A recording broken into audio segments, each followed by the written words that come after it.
नमस्कार, मी श्रावणी ज्ञानेश्वर बाबळे आज तुमच्या समोर छत्रपती शिवाजी महाराजांविषयी काही बोलू इच्छिते। महाराष्ट्राचा जो इतिहास लिहिला गेला तो कोणी एरेगेऱ्याने नव्हे। महाराष्ट्राचा इतिहास लिहिला गेला तो कोणी एरेगेऱ्याने नव्हे, तर महाराष्ट्राचा इतिहास लिहिला गेला तो हिरव्या पिवळ्या शाईने, तलवारीच्या खणखणाटीनं, घोड्याच्या टापानं आणि शाहिराच्या डफानं। आणि हाच इतिहास घडविला छत्रपती शिवाजी महाराजांना। मुद्रा ते छत्रपती शिवरायाला, रयतेच्या राजाला, ज्याच्या भक्तीला जोड नाही, शक्तीला तोड नाही, जो अथांग आहे सागरा समान, त्याचं छत्र म्हणजे आबाच सन्मान, तोच त्या सूर्याची शान, मराठी मनाचा धगधगता अभिमान।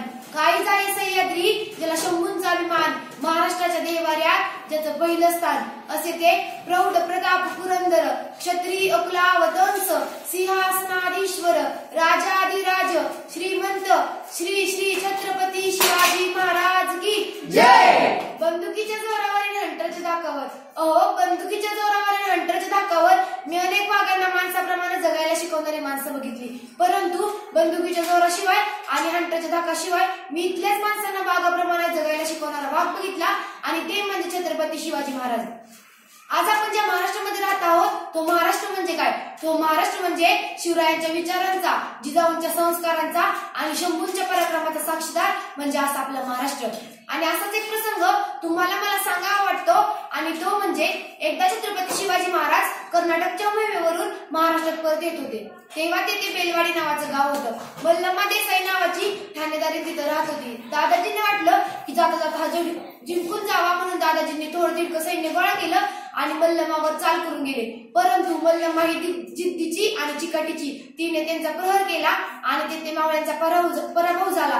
दादाजींना वाटलं एका बाईच्या हातून मावळ्यांचा पराभव होणे शक्य नाही, म्हणून दादाजींनी अजून सैन्य गोळा केलं आणि मल्लम्मावर तुटून पडले। पण आता मात्र मल्लम्माचा पराभव झाला आणि तेव्हा दादाजींनी ठरवलं मल्लम्माला कैद करायचं आणि छत्रपती शिवाजी महाराजांपुढे उभे करायचे। तेव्हा मल्लम्मा देसाईला कैद करत असताना मल्लम्मा देसाई आत गेली आणि आपल्या ताना बाळाला घेऊन बाहेर आली। जेव्हा तिला छत्रपती शिवाजी महाराजांपुढे उभे करण्यात आले तेव्हा तिला वाटलं जसा प्रत्येक राजा आपल्या गुन्हेगाराला शिक्षा देतो तसा हाही राजा मला शिक्षा देणार, मला आणि माझ्या बाळाला मारून टाकणार।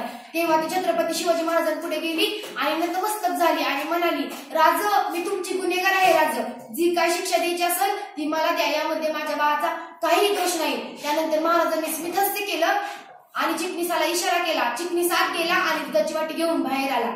त्यानंतर छत्रपती शिवाजी महाराजांनी मल्लम्मा देसाईच्या मुलाला उचललं आणि मांडीवर घेतलं। त्यानंतर त्या दुधाची वाटीतील चमच्याने त्याला दूध पाजलं आणि म्हणाले, अहो हा जो दिसतोय ना तो आमचा भाचा आहे, अहो हा जो दिसतोय ना तो आमचा भाचा आहे, म्हणजे तुम्ही आमच्या भगिनी झालात। आणि कोणता भाऊ आपल्या बहिणीचं राज्य बळकावून घेतो? अहो दादाजी, बहिणीचं राज्य घ्यायचं नसतं तर बहिणीला राज्य द्यायचं असतं। अहो दादाजी, बहिणीचं राज्य घ्यायचं नसतं तर बहिणीला राज्य द्यायचं असतं। म्हणून तर म्हणावीस वाटते, अहो मी ज्या मातीत जन्मले त्या मातीचा रंग सावळा आहे, अहो मी ज्या मातीत जन्मले त्या मातीचा रंग सावळा आहे, छाती ठोकून सांगते मी छत्रपती शिवरायांचा मावळा आहे, मी छत्रपती शिवरायांचा मावळा आहे। आणि जाता जाता एवढेच बोलेल, देवाकडे फुल मागितलं, देवाने अख्खी बागच दिली, देवाकडे राहण्यासाठी घर मागितलं, देवाने अख्खा राजवाडाच दिला, देवाकडे पिण्यासाठी पाणी मागितलं, देवाने अख्खा समुद्रच दिला। जेव्हा देवांकडेच देव मागितला देवाने छत्रपती शिवाजी महाराजांसारखा देव माणूस दिला, तेव्हा देवाने छत्रपती शिवाजी महाराजांसारखा देव माणूस दिला। धन्यवाद।